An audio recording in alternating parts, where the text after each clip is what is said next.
Random House Audio presents Hellhound on His Trail, The Stalking of Martin Luther King Jr. and the International Hunt for His Assassin by Hampton Sides. Read by Hampton Sides. Discrimination is a hellhound that gnaws at Negroes in every waking moment of their lives. Martin Luther King Jr., 1967. And the days keep on worrying me. There's a hellhound on my trail. Robert Johnson, 1937. A note to readers.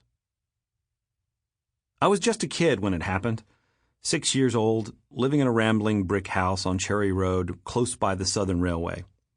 My father worked for the law firm that represented King when he came to town on behalf of the garbage workers, and I remember my dad rushing home that night, pouring a screwdriver or three, and talking with alarm about what had happened and what it meant for the city and the nation and the world. I remember the curfew, the wail of sirens, a line of soldiers with fixed bayonets.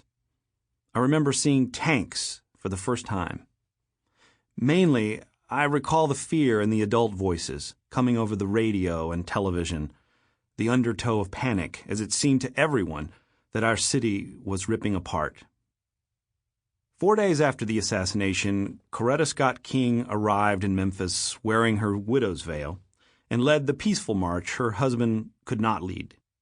For several miles, tens of thousands of mourners threaded through the somber downtown streets to City Hall. Enveloped in the beautiful sadness, no one breathed a word. There was no shouting or picketing, not even a song. The only sound was leather on pavement. All writers sooner or later go back to the place where they came from. With this book, I wanted to go back to the pivotal moment in the place where I came from. In April 1968, a killer rode into a city I know and love.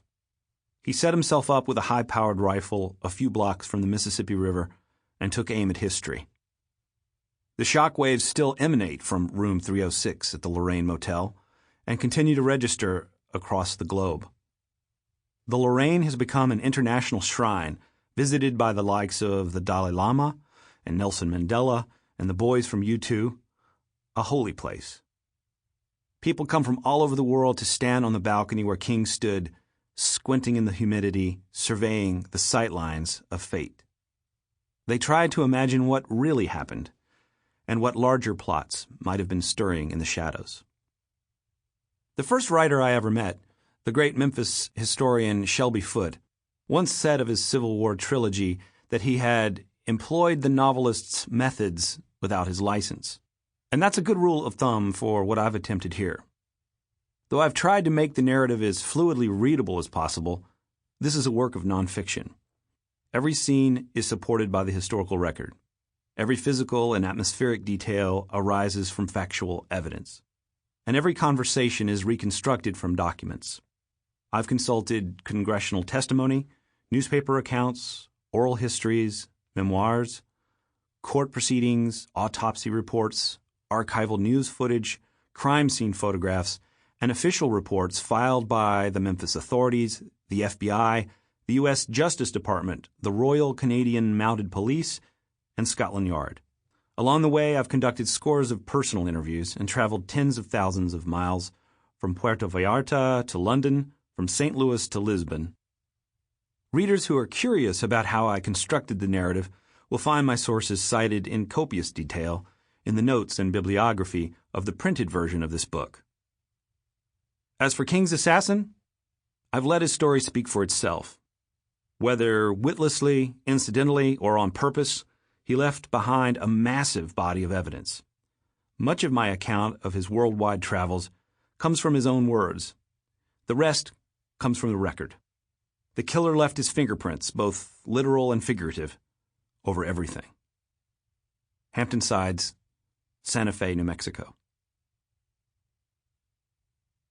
Prologue.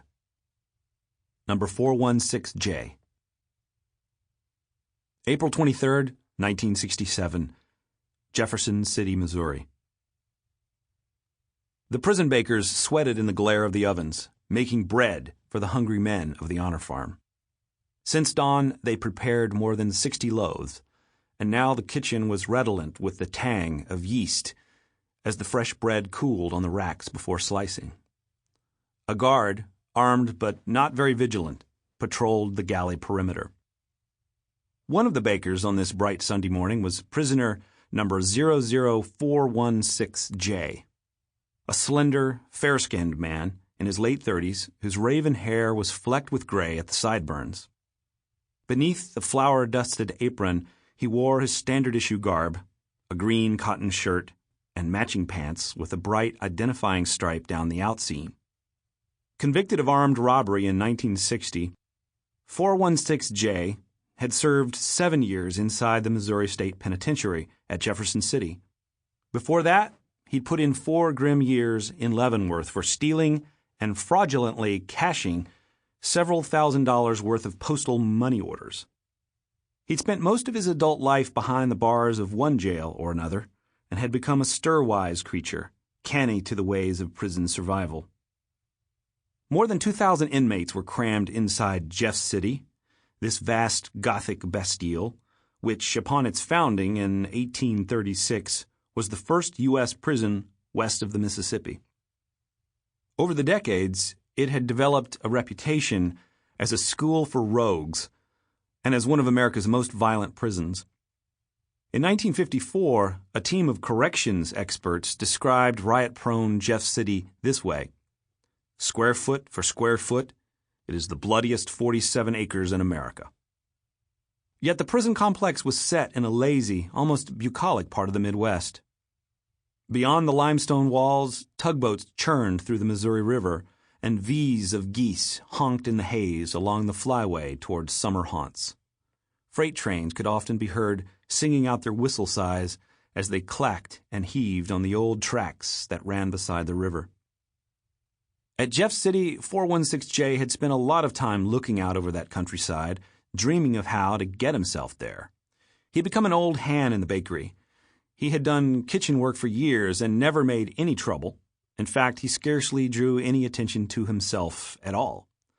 Most prison officials didn't know his name and could barely recall his face. To them, he was just another inmate with a number. One Jeff City warden described him as penny ante. A corrections commissioner put it slightly more bluntly: he was just a nothing here. A state psychiatrist had examined 416J the year before and had found that though he wasn't outright crazy, he was an interesting and rather complicated individual, a sociopathic personality who was severely neurotic. He was intelligent enough with an IQ of 106, slightly above average, but the psychiatrist noted that the prisoner suffered from undue anxiety and obsessive-compulsive concerns about his physical health. He was a thoroughgoing hypochondriac, always complaining of maladies and poring over medical books. He imagined he had heart palpitations and suffered from some strange malformation of his cranium. He often could be seen with a stopwatch in his hand, checking his own pulse. His stomach bothered him, necessitating that he eat bland foods. He took Librium for his nerves and various painkillers for his nearly incessant headaches, but the doctor thought he should have more attention. "It is felt that he is in need of psychiatric help," the state shrink observed in closing. "He is becoming increasingly concerned about himself." This evaluation could have been used to describe a lot of prisoners in Jeff City, maybe hundreds of them, so the corrections officers paid little attention to the psychiatrist's report.